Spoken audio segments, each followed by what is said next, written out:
All right, good morning. We're here at Holland Plastic Surgery. I'm Dr. Holland, and I'm here to introduce an event that we're having next week so we can help our patients discover more information about BioTE. We are having a coffee and educational event next Thursday from 8 a.m. to 12 p.m. and we will have more information about that event online and all the details and how you can sign up. But my goal this morning is to go over some of the most common questions we get about what is BioTE and what can it do for you. Ashley's created a list of the most common questions that we get from our patients. And the first thing, what is BioTE hormone replacement therapy? Basically, what BioTE is a bioidentical hormone. There's both testosterone and estrogen, and this is to replace the hormones that your body decreases making over time. It's absolutely normal for women and for men to have decreasing levels of hormones as we age, but it doesn't feel good to have decreasing levels of hormones. Testosterone in women starts to decrease in our 20s, and it gets lower and lower and lower to kind of a low point or a nadir, usually in late 30s or early 40s. For men, this can also start to happen in the 20s and 30s, more commonly in the 40s and 50s that the testosterone levels can go down. Doing the replacement therapy with a bioidentical hormone means putting a hormone back in that's exactly like the hormone that your body recognizes. So our bodies naturally produce testosterone and estrogen, and we naturally have receptors on all of our cells for these hormones. So replacing it is a very natural thing to do. The goal is to make people feel better. In general, testosterone helps people with energy, it helps with sleeping, it helps with mood, it helps improve our ability to maintain muscle mass, which is especially important in women as we age. It gets more and more difficult to maintain muscle mass, so it helps with that muscle production. It's good for bone health, it's cardioprotective and anti-inflammatory, so a whole host of benefits for testosterone. It also helps with libido, sexual function, and estrogen in a similar way can help with sleeping, with memory, with cognitive function, and also with sexual health. So if people have dryness or vaginal problems, it can help re-stimulate those tissues down there. The testing that we do to see if someone could benefit from hormone replacement therapy, we look at all sorts of different things. So yes, what people's estrogen and testosterone levels are, but we also want to make sure that everything is as optimized as possible. So are you getting enough vitamin D? Are you getting enough vitamin B? We look at the thyroid axis to make sure thyroid function is optimized. And so the general goal is to optimize all of these natural functions in your body. The procedure itself actually only takes about 5 minutes. There's a little bit of numbing. We usually put the pellets in the backside. They can be kind of in the upper buttock, but we can also use flank, lower belly, inner thigh, anywhere where there's fatty tissue. We have one pellet here. Hopefully you can see this. This is each dose of this medication is decided upon based on your labs, your height and weight, and your medical history. And so we can customize the exact amount of the hormone that you're getting.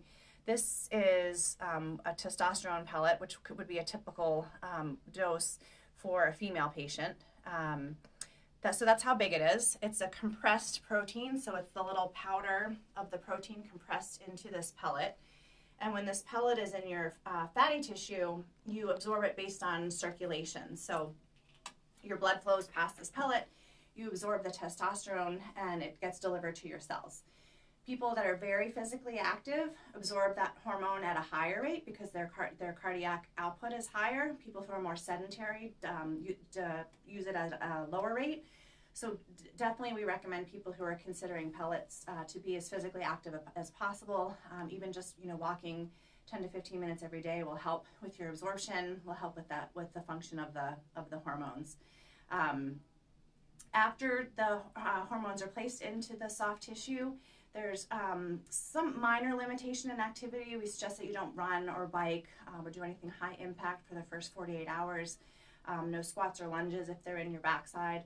But in general, it's not painful. It's the kind of feeling like you may, like if you bump up against the area, you'll feel like, oh, those are my pellets, but nothing that would require, even a Tylenol or ibuprofen to recover from. So really not a painful procedure at all. As far as when do people start to feel better, most people start to notice some improvement around the 2 to 3 week mark. And it's kind of a gradually, all those, whatever the symptoms are, start to improve over time. We expect that by the 4 week mark, you should be feeling significantly better. Everyone who's pelleted gets a call from our office at the 4 week mark to check in to see how you're doing. If you're not feeling better or better enough, we have you come back in and we recheck your labs early to make sure we're within the target range of what we're looking to achieve. In the case of people who are feeling good, we do recheck the labs at 6 weeks to make sure that those targets are optimized, and that helps us maintain the dose over time.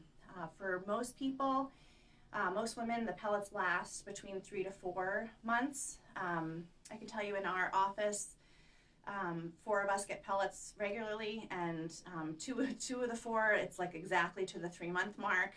The other 2 are more like 3.5 months between pellets, and it's a similar kind of feeling. As you gain the benefit at the beginning, you kind of start to lose it when they go away. And so everybody's schedule is somewhere between that 3 and 4 month mark for women. For men, it actually lasts longer. It's more like 4 to 5 months. As far as looking at labs, after we achieve the optimal situation that first time, we do a yearly check just to make sure that we are maintaining levels properly. So at that 1 year check, we would again go back and make sure, are the vitamin D levels good? Is the B12 good? Is the thyroid axis functioning like it should? And are we giving the optimal hormones? For women, some of the testing that has to be done ahead of time, we need to make sure that everyone's general health is up to date. So mammograms are up to date, pap smears are up to date. And for men, we look at their PSA, which is a measure of prostate function. We want to make sure that that's at a normal, healthy level before we start. As far as some people ask, is this covered by insurance? The pellets themselves are not covered by insurance. The labs may be covered by insurance, but we actually have a very good financial situation with a group called LabCorp that does our labs for us. And so for the vast majority of patients, it's much less expensive to do it through us. It's $150 for that first set of labs. If it goes through your insurance, it can change depending upon what your deductibles are and things like that. So what happens to the pellets over time? The pellets, that pellet that I showed you, they just get absorbed, like little by little by little by little over time. So it's not something that we can go back and find in the future. It's going to completely dissipate as your body absorbs it. And once the levels are gone, they're gone. Some people ask, do I have to do this forever? What's the optimal, amount of time that I'm going to use this? And you're going to use it as long as it makes you feel better. The goal is optimization. And again, declining levels of testosterone and estrogen are totally normal. So we're not able to change that that normal decline. The goal is to replace them to the levels of where people feel better. As far as supplementation, it is imperative. You have to use a supplement called DIM. It's diindolylmethane when you're on testosterone. It's a vitamin that actually comes from cruciferous vegetables, but we can't eat enough cruciferous vegetables to get enough of this protein. And the purpose of that vitamin is to make sure that the testosterone stays testosterone in your system as much as possible, and it helps it degrade to the proper pathway. So that's one supplement that is that has to be taken if you're going to consider testosterone therapy. And in women who have estrogen replacement therapy, if you do have a uterus, you haven't had a hysterectomy, and your doesn't matter if you're premenopausal or postmenopausal, you have to use progesterone. What progesterone does is protects the uterine lining, and that's a medication that you would take at night if you're on estrogen replacement therapy and you still have a uterus. So those are the important supplements. I want to make sure I got to all the questions. I think that's pretty much all the questions we have. What I can say from just our personal experience, we've been doing this for just over a year, and I would say 80% of the patients that we we pellet, come back and get the next pellet, and they're on a regular schedule. Some of the things that people haven't liked about hormone therapy, number one, in women, testosterone definitely increases hair growth, and facial hair is, something that some women have to begin with, but if you have some, starting testosterone does increase facial hair, and that does bother some people. The other thing with testosterone is sometimes with the first pellet, people do get a little bit of weight gain, which can be about 3 to 5 pounds. With that first pellet, that usually dissipates over time. It's related to fluid shifts, and usually after that first pelleting session, that doesn't happen again. So the goal is to make people feel better, more energy, better sleeping, better mood, less inflammation.